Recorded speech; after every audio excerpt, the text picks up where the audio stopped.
गोस्वामी जी कह रहे हैं कवितावली में कि आप राम राम तो करने लग जाओ तो प्रारब्ध के अनुसार जो आपके जीवन में शोक आ रहा है उस शोक को शोक हो जाएगा। आप समझे हमारी बात? नहीं समझे? आप एक काला धागा, पीला धागा और ये कर लेना, वो टटको टोना कर लेना, उल्टी बेलपत्ती चढ़ा देना, सीधी चढ़ा देना, काला तिल चढ़ा देना और यूं कर देना, त्यों कर देना। और कुछ महान भाव तो कहते वहाँ जाके समोसा खा लेना, वहाँ जाके कचौड़ी खा लेना। इन सब के जंजाल में आपको पड़ना नहीं पड़ेगा। आप राम राम करने लगो तो सोच को भी सोच हो जाएगा कि अरे इसके कर्म तो ऐसे थे लेकिन हमारी तो दाल ही नहीं गल रही है, हम क्या करें।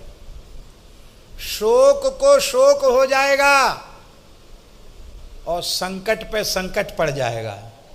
यदि तुम राम राम करने लगे तो शोक को शोक हो जाएगा और संकट के ऊपर संकट आ जाएगा।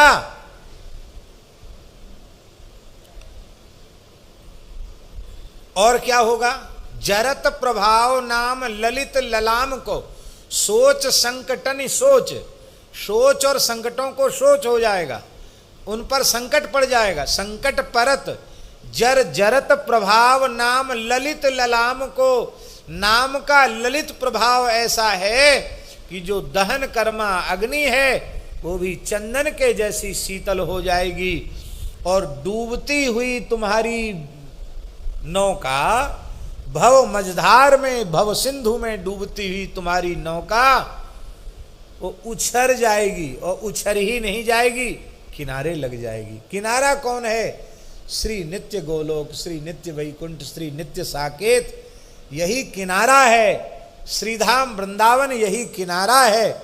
वहां तुम्हारी नौका लग जाएगी, तुम्हारी सारी बात समझ जाएगी, तुम्हारी बिगड़ी एक पल में बन जाएगी। बस तुम ईमानदारी से, अनन्य निष्ठा से, समर्पित भाव से केवल और केवल नाम का आश्रय लो। कहते हैं ललित ललाम, ऐसा अत्यंत ललित सुंदर और श्रेष्ठ श्री राम नाम, उसका ऐसा प्रभाव है। और कितनी बात, होत विधि दाहिनो स्वभाव विधि बाम को। कहते क्या करें, हमारे लिए तो विधाता ही उल्टे हो गए। कहते ना विधाता हमारे लिए उल्टा हो गया। कहते उल्टा विधाता सूधा हो जाएगा। तुम राम राम तो करो। परम सिद्धे पूज्य श्री राधा बाबा की एक वाणी है, नारायण भैया सुनाते थे कि बाबा कहते थे कि जो भगवत शरणागत होकर नाम का आश्रय लेते हैं, पूज्य श्री राधा बाबा के वचन है, भगवत शरणापन्न होकर जो नाम का आश्रय लेते हैं उनके अनुकूल तो अनुकूल प्रारब्ध है ही, अनुकूल प्रारब्ध उनके परम अनुकूल हो जाता, क्योंकि अनुकूलता में उनका भजन बढ़ता है और उनके जीवन में आई हुई प्रारब्ध कर्म के अनुसार जो प्रतिकूलता आई है वो प्रतिकूलता भी प्रतिकूलता नहीं रहती, वो भी अनुकूलता बन जाती है। अनुकूल तो अनुकूल है, ये प्रतिकूल भी अनुकूल हो जाता है। और जो भगवान से विमुख है, नामाश्रयी नहीं है, उसके लिए प्रतिकूल तो प्रतिकूल है ही। उसके जीवन में उसके पूर्वकृत पुण्यों के परिणाम स्वरूप जो अनुकूलता आई है वही अनुकूलता उसके जीवन के विनाश का कारण बन जाती है। वो अनुकूलता भी उसके लिए प्रतिकूलता साबित हो जाती। जैसे हम उदाहरण दें, खूब रुपया पैसा और घोड़ा गाड़ी मकान दुकान सब खूब हो गया, ओ लाखों करोड़ों का कोई हिसाब किताब नहीं रह गया, ओ जहाँ जहाँ दुनिया में तहाँ व्यापारिक प्रतिष्ठान हो गए, इतनी जगह हैं कि सेठ जी देख भी नहीं पाते, वहाँ जीवन में जा भी नहीं पाते, इतना हो गया। पर कथा कीर्तन सत्संग से नहीं जुड़ा, भगवान से नहीं जुड़ा, तो उस संपत्ति को, उस अनुकूलता को प्राप्त करके 9-10 बजे तक सोएगा, जो नहीं करना चाहिए वो सब करेगा, जो नहीं खाना चाहिए वो खाएगा, जो नहीं पीना चाहिएगा वो पिएगा, जो नहीं देखना चाहिए वो देखेगा, जो नहीं बोलना चाहिए वो बोलेगा। तो अब इस सब के करने से क्या होगा, उसकी यह भाग्य की अनुकूलता ही उसको नरकों में ले जाएगी। और भगवान के भक्त के अनुकूल परिस्थिति आ गई तो बोले खूब भंडारा करो, खूब साधु सेवा करो, खूब कथा कीर्तन कराओ, खूब यज्ञ कराओ, खूब गौशाला बनाओ, खूब चारा दो गौशालाओं में। अब ठाकुर जी ने खूब दिया है करने के लिए, तो खूब खुले हाथ करो। तो भजन बढ़ा कि नहीं बढ़ा, पुण्य बढ़ा कि नहीं बढ़ा। उत्तम उपयोग उसने अनुकूल परिस्थिति में किया। अब प्रतिकूलता आई तो एक साथ व्यापार में घाटा हो गया, नौकरी से निकाल दिया, घर में झगड़ा हो गया, और सब तरह से आफत ही आफत आ गई। वो किसी रेल की पटरी पे जाके नहीं सोएगा, वो किसी नदी तालाब में कूद के आत्महत्या नहीं करेगा। वो सब छोड़ के कहेगा भैया सब देख लिया, भगवान ने बड़ी दया की, अब चल वृंदावन धाम, रटेंगे राधा राधा नाम, ओढ़ के कामरकारी और जपेंगे कुंज बिहारी। बस बोले चल। अब प्रतिकूलता आई, सब छोड़ के वृंदावन आ गए, यहाँ खूब भजन करने लग गए। तो अब बताओ, अब भजन करने लगे तो वो प्रतिकूलता क्या बुरी हुई, बोलो हैं? आई तो प्रतिकूलता, सब छूट गया, बिछो हो गया, आके सेवा करने लग गए, कथा कीर्तन में आ गए, धामवास मिल गया। तो हानि हुई कि लाभ, क्या हुआ? लाभ हुआ। प्रतिकूलता भी अनुकूलता है। यहां ज्ञान गुदरी में एक आचार्य जी थे, बहुत अच्छे ज्योतिष के विद्वान थे। पूज्य पंडित जी से भी उनका बहुत प्रेम था, अब पूज्य गुरुदेव भक्तमाली जी से भी उनका बड़ा प्रेम था। और पूज्य बक्सर वाले मामा जी तो जब भी आते थे, तो जब अपने पंडित जी के उत्सव में आते तो उधर से कुटिया आते समय उन पंडित जी को, आज आपको ध्यान होगा, इधर जो उड़िया बाबा का जो स्थान है उसके इधर इस तरफ सामने तरफ उनका स्थान था, वहाँ वो रहते थे। बहुत अच्छे विद्वान थे, श्री रामानुज संप्रदाय के थे आचार्य जी। मामा जी भी उनको प्रणाम करते थे, बहुत आदर करते थे। हम भी कभी कभी जाते थे उनके पास, जब समय होता तो घूमते हुए चले गए। बहुत मधुर संस्कृत बोलते थे वो, माने बहुत सरल और बड़ी मीठी। बस उनको ये पता चल जाए कि ये संस्कृत समझता है तो उसे हिंदी नहीं बोलते, उससे संस्कृत बोलते। वो भले ही हिंदी में बोले पर वो संस्कृत बोलते, और बाकी तो अपने सामान्य भाषा बोलते थे, बोलचाल की भाषा बोलते थे। तो हम कभी कभी जाते थे। एक बार हमसे बोले कि आप अपना जन्म का समय हमको बताओ। हमने कहा हमें तो पता नहीं है। बोले पता करके बताओ। तो हमने पता करवाया और उनको बताया। तो उन्होंने, ज्योतिष के विद्वान थे वो, और भी कई विषयों के विद्वान थे, उन्होंने देखा, अरे बोले आपको तो ये होने वाला है, जो घटना घटनी थी वो सब पहले ही बता दी उन्होंने, ये होने वाला है। अभी तो आप विद्यार्थी हैं, लेकिन ये समय आते आते, समय भी बताया उन्होंने, ये आते आते आप सन्यासी हो जाएंगे, साधु हो जाएंगे आप। अच्छा और क्या? बोले एक मठ के महंत हो जाएंगे। हमने कहा हम तो सपने में भी नहीं सोचते। बोले आपके सोचने से क्या है, आपके योग लिखा है, आपको आध्यात्मिक जगत का कोई पद मिलेगा। फिर बोले कि फिर ये बृहस्पति की दशा पूरी होते होते हो जाए, इसके बाद शनि की दशा शुरू होगी, ये कुछ उठा पटक करेंगे शनि महाराज। तो आप जिस स्थान पर रहेंगे उस स्थान को छोड़ के आपको भागना पड़ेगा। तो वैसे बहुत अच्छी है ऐसी, बोले हमने ऐसे ग्रह योग हमने देखे नहीं हैं, बहुत विलक्षण योग हैं आपके, बहुत अच्छा है, कोई घबराने की बात नहीं। पर थोड़ा शनि मंत्र का यदि जप कर लें, वैदिक मंत्र का, तो उसकी संख्या में तो अच्छा रहेगा। तो हमने महाराज जी से पूछा, भक्तमाली जी से, महाराज जी ऐसा ऐसा आचार्य जी कह रहे थे। बोले देखो पंडित जी, ज्योतिषियों की के पत्रा में सब ग्रह नक्षत्र भरे हुए हैं। राहु केतु शुक्र शनि, किसी न किसी की दशा तो होती ही है, चलती ही है। उनसे पूछोगे तो वो कुछ ना कुछ बताएंगे, राहु की दशा खराब है, केतु की दशा खराब है। अच्छा है, हमने कहा, हमने पूछा नहीं, उन्होंने अपनी तरफ से ऐसे ऐसे बताया, बहुत अच्छा है। तो हमने कहा महाराज जी आप बताएं क्या गया है। तो महाराज जी ऐसे ही सहज भाव से बोले, अरे बोले अब शनि के मंत्र का जप करें, फिर राहु के मंत्र का जप करें, फिर केतु के मंत्र का जप करें, जो अच्छा होगा या बुरा होगा वो जो भगवान चाहेंगे सो हो जाएगा, चाहे बुरा हो भला हो। अब राम राम छोड़ के 10 तरह के मंत्र कौन जपे, ये कहा उन्होंने। ये नहीं कहा कि तुम जपो या मत जपो, ये कहा राम राम छोड़ के 10 तरह के मंत्र कौन जपे, अच्छा होगा सो अच्छा ही होगा, बुरा होगा सो भी अच्छा ही होगा। इसमें काहे किस बात की घबराहट करना, राम राम करना। कितने मंत्रों का जप करोगे। और स्वाभाविक बात थी, हम पढ़ते भी थे और उतना समय नहीं था, कितने मंत्रों का जप करते हो। हमारा उत्साह ठंडा पड़ गया, हमने नहीं किया। अब उस समय हमने लिख लिया था कि हमको भागना पड़ेगा। वो बताते ये समय हो सकता है, इस महीने में इन तिथियों में आप भाग सकते हैं।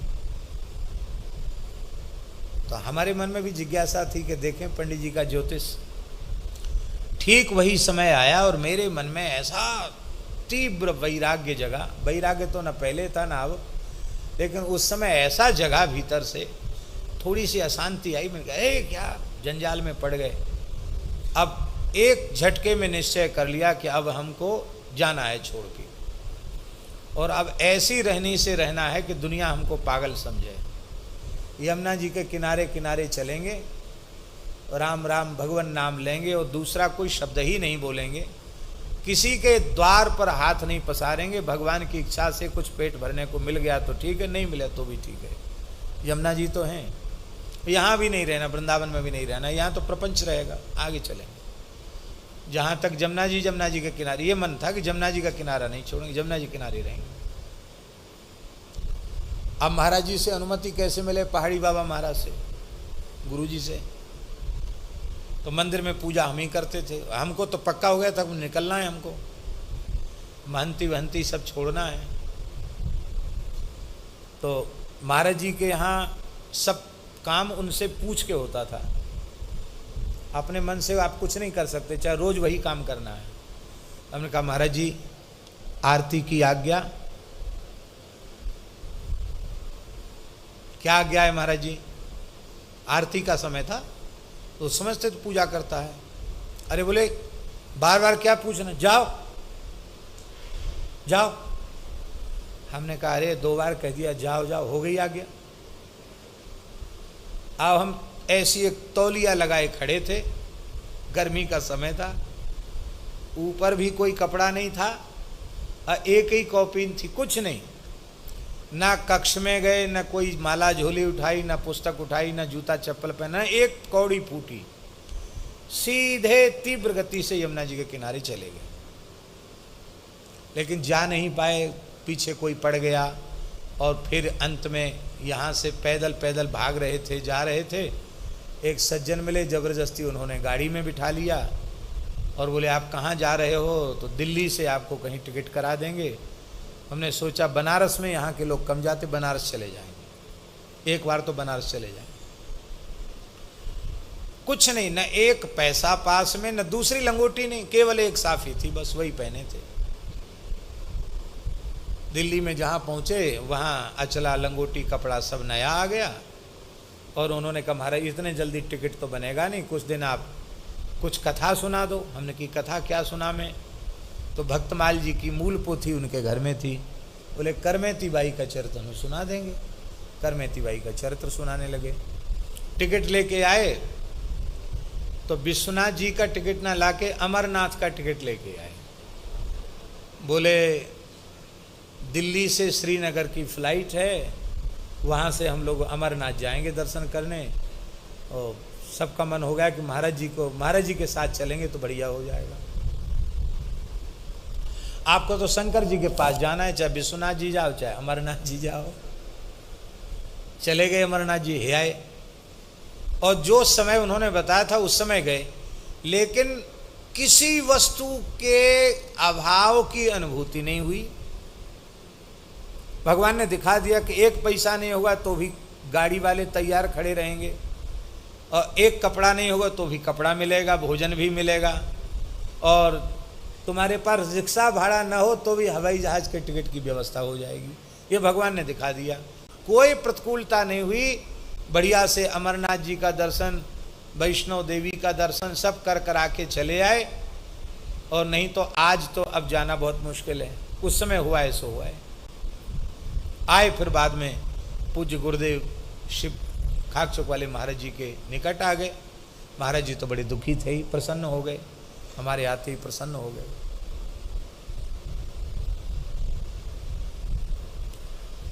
स्वप्न में आकर महाराज जी बोले, ए बहुत भटक लिया, आजा, सब जगह हो आया, आजा, मैं वृद्ध हूं, आजा, ऐसे कहा उन्होंने स्वप्न में।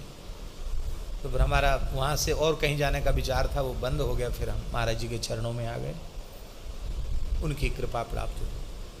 फिर हम आचार्य जी के पास गए, ज्ञान गुदरी वाले आचार्य जी के पास। उनको मैंने बताया, मैंने कहा महाराज आया तो सही, ज्योतिष का योग तो आया, लेकिन कष्ट बिल्कुल नहीं हुआ।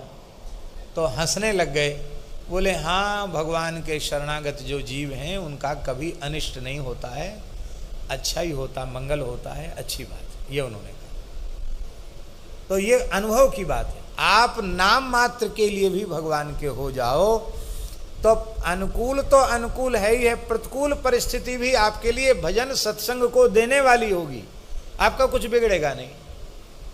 और भगवान के शरणागत आप नहीं हैं तो प्रतिकूल है ही है। आत्महत्या कर लेते हैं लोग प्रतिकूलता में, कहां क्या क्या नहीं कर लेते हैं।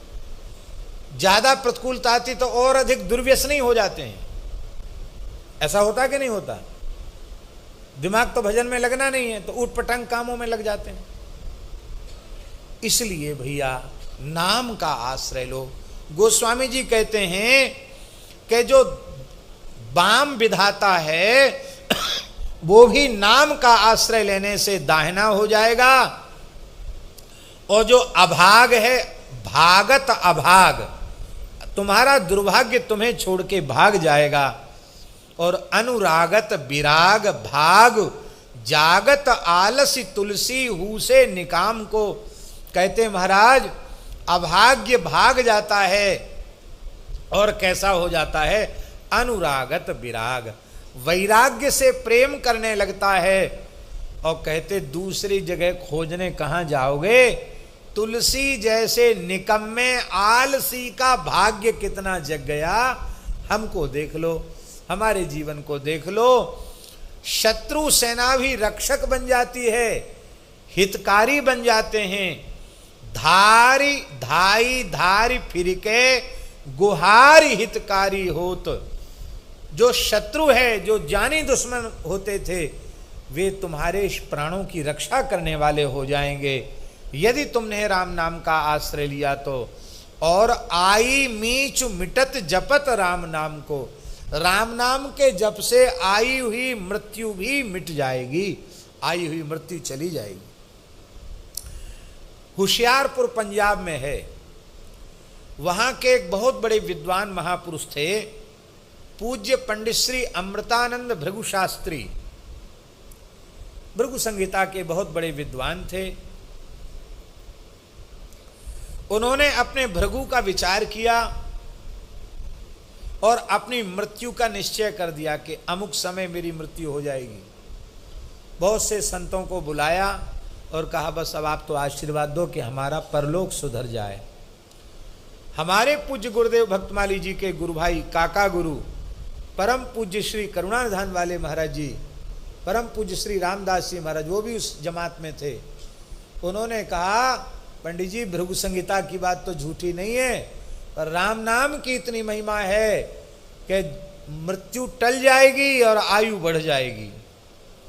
पंडित जी बोले ये बात बाबा आपकी हमारी समझ में नहीं आई। हमने आज तक जो कहा है सोचा है वो एकदम पत्थर की लकीर है, वज्र की लकीर है। राम राम करके, अच्छा ठीक है तो आप बताओ हमारी कैसे उम्र बढ़ेगी? बोले सब ज्योतिष का काम छोड़ो, आप राम राम करो। उन्होंने समय बता दिया था, इतने समय में हम चले जाएंगे। और संतों की जमात गई थी मानस जी का पाठ करने, वो तो लौट आए। करुणाधान वाले महाराज जी रुक गए और एक कक्ष उनको मिल गया, आप आराम से वहां रहते, अपने प्रेम से बनाते पाते भजन करते। पंडित जी ने भी ज्योतिष का काम छोड़ के राम राम करना शुरू कर दिया। सत्य घटना सुना रहे हैं आपको। और जो उन्होंने भृगु संहिता के अनुसार मृत्यु का समय आया था, उसमें वो थोड़े अस्वस्थ हुए और लगा कि बस ये गए, और ऐसा कहो कि वो आई हुई मृत्यु लौट गई और वे फिर ठीक हो गए। महाराज जी वहीं थे, करुणादान वाले महाराज जी वहीं थे। अरे पंडित जी नाटक मत करो मरने का, बैठ जाओ। बैठ गए, उठ के ठीक हो गए। इसके बाद तो वो पूज्य करुणाधान वाले महाराज जी के चरणों में ऐसे समर्पित हुए, बोले अब आपने नया जीवन राम नाम ने दिया है, अब राम राम करेंगे। इस घटना के कम से कम हमें पता नहीं, लेकिन कम से कम 10 वर्ष तक वो जीवित रहे। कितने वर्ष? और जब भगवत धाम गए तो ऐसे गए कि जैसे कोई गाजे बाजे से जाता है। स्नान करके सुंदर श्वेत धुला हुआ वस्त्र पहन के, चंदन लगा के, भगवान की प्रसादी माला पहन करके, रसगुल्ला का भोग लगाया ठाकुर, रसगुल्ला खा करके बोले अब हमारा काम पूरा हो गया, राम राम राम राम ऐसे बोले पधार गए। नाम लेते हुए पधारे। उनकी गृहिणी पूज्या माताजी श्री स्नेहलता भृगु शास्त्री जी आज भी विराजमान हैं। हमारे प्रति बड़ा वात्सल्य भाव है उनका, और वे माताजी संत माता ही हैं।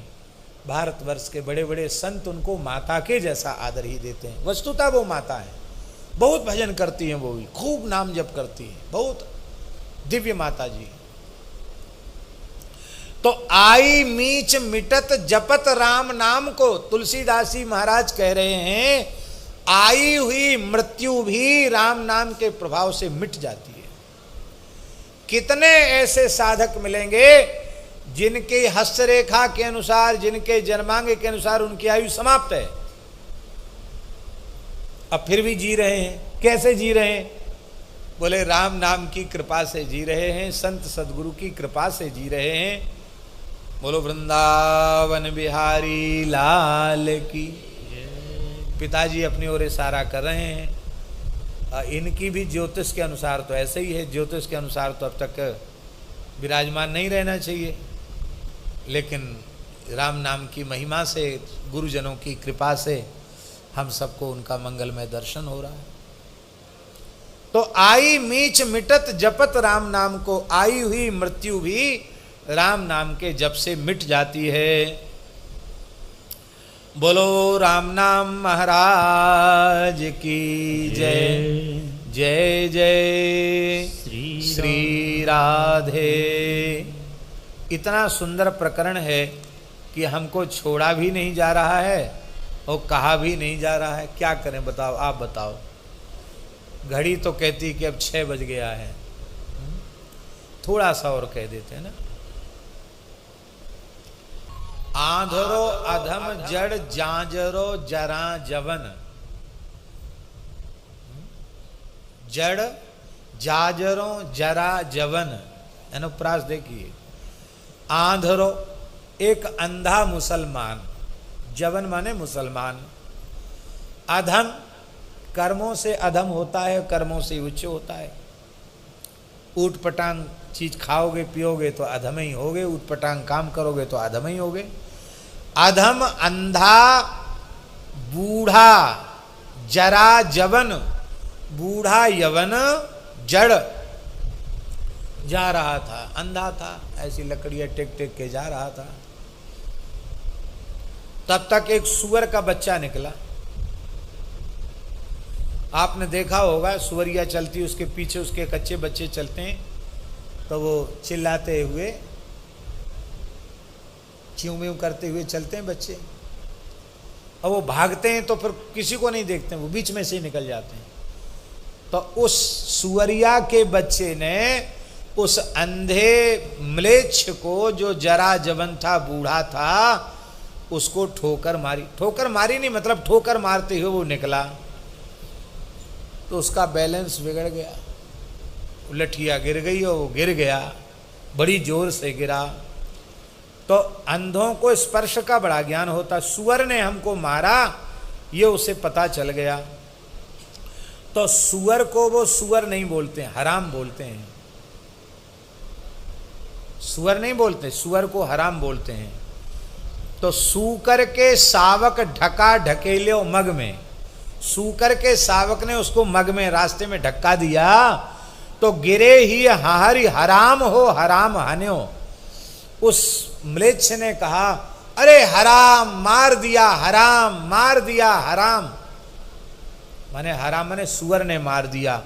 और ऐसा कहते कहते उसके प्राण निकल गए।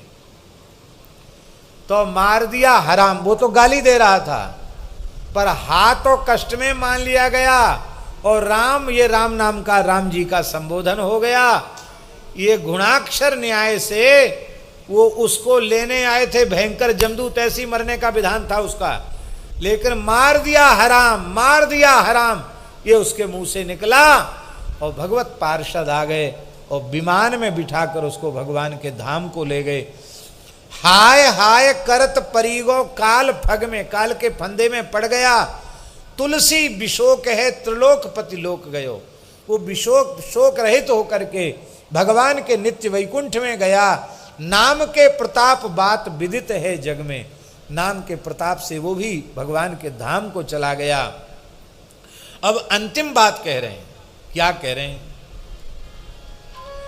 सोई राम नाम जो स्नेह सो जपत जन, सोई राम नाम जो स्नेह सो जपत जन, ताकि महिमा क्यों कही है जात अब,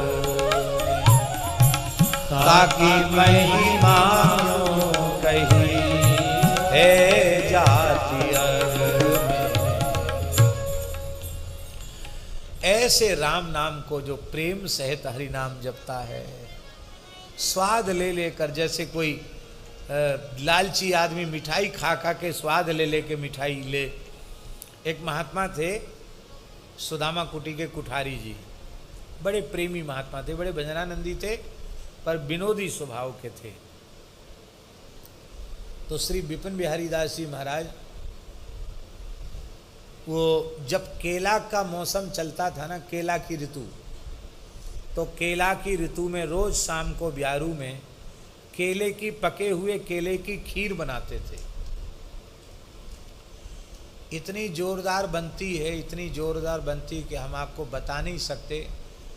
गिरा अनन नैन बिन बानु, ऐसा समय इतनी स्वादिष्ट खीर बनती है कि आप जिह्वा से उसका अनुभव कर सकते हैं, वर्णन नहीं कर सकते। तो कभी कभी हमको भी आग्रहपूर्वक बुलाते थे, हम भी जाते और उनको, कुठारी जी को भी बुलाते। तो एक खीर थी कम, एक कटोरी मिली, एक कटोरी सबके हिस्से में आई। तो कुठारी जी ने क्या किया, मुंह में लेके, बहुत देर हो गई, तो उन्होंने कहा क्या हो गया, भीतर क्यों नहीं जाना, ना बाहर ना भीतर, क्या बात?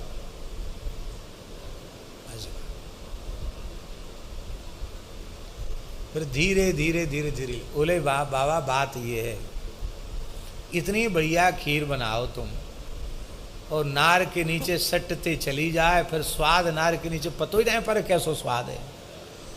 तो मोहड़े में भर के स्वाद ले रहे हो, धीरे धीरे नार के नीचे ले जा रहे हो।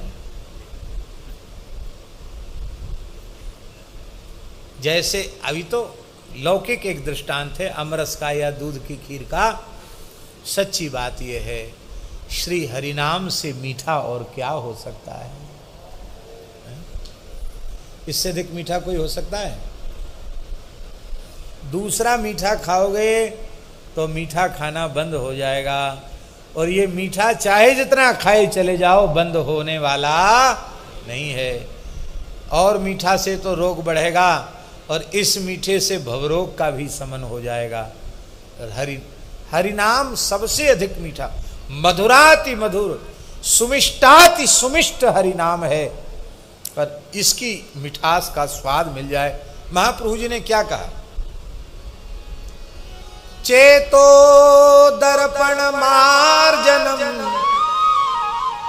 भव महादावाग्नि निर्वापणम श्रेयः कैरव चंद्रिका वितरणम विद्यावधू जीवनम आनंदाम्बुधिवर्धनम। और कैसा है? प्रतिपदम पूर्णामृतास्वादनम। प्रतिपदम पूर्णामृतास्वादन। प्रतिपदम, प्रत्येक मात्रा, प्रत्येक अक्षर पर परिपूर्ण अमृत का स्वाद देने वाला है। सर्वात्मस्नपनम परम विजयते श्री कृष्ण संकीर्तनम। इसलिए प्रातःकाल उठते ही जिह्वा को सावधान करना चाहिए। हे जिह्वे रससारज्ञे सर्वदा मधुर प्रिय नारायणाख्य पीयूषम पिब जिह्वे निरंतरम। अरे जिह्वा, तू रस के सार तत्व को समझती है। आज मैं तुझे रस का सार तत्व बतला रहा हूं। श्री नारायण नाम से अधिक मधुर मीठा और कुछ भी नहीं है। अरे जिह्वा, तू हरि नाम का मधुर अमृत पी, राम नाम, कृष्ण नाम, नारायण नाम का अमृत पी। यही सबसे श्रेष्ठ है। बोलो भक्तवत्सल भगवान की जय। जय राम जय हनुमान संकट मोचन कृपा निधान। जय जय हनुमान संकट मोचन कृपा निधान। जय सिया राम जय जय हनुमान रक्षा कीजिए श्री हनुमान। जय सिया राम जय जय हनुमान रक्षा कीजिए श्री हनुमान। श्री राम जय राम जय जय राम। श्री राम जय जय राम। श्री राम जय राम जय जय राम। श्री राम जय राम जय जय राम। श्री राम जय राम जय जय राम। श्री राम जय राम जय जय राम। श्री राम जय राम जय जय राम। श्री राम जय राम जय जय राम। श्री सीता रामचंद्र भगवान की जय। श्री राधा कृष्ण भगवान की जय। श्री लक्ष्मी नारायण भगवान की जय। श्री गौरी शंकर भगवान की जय।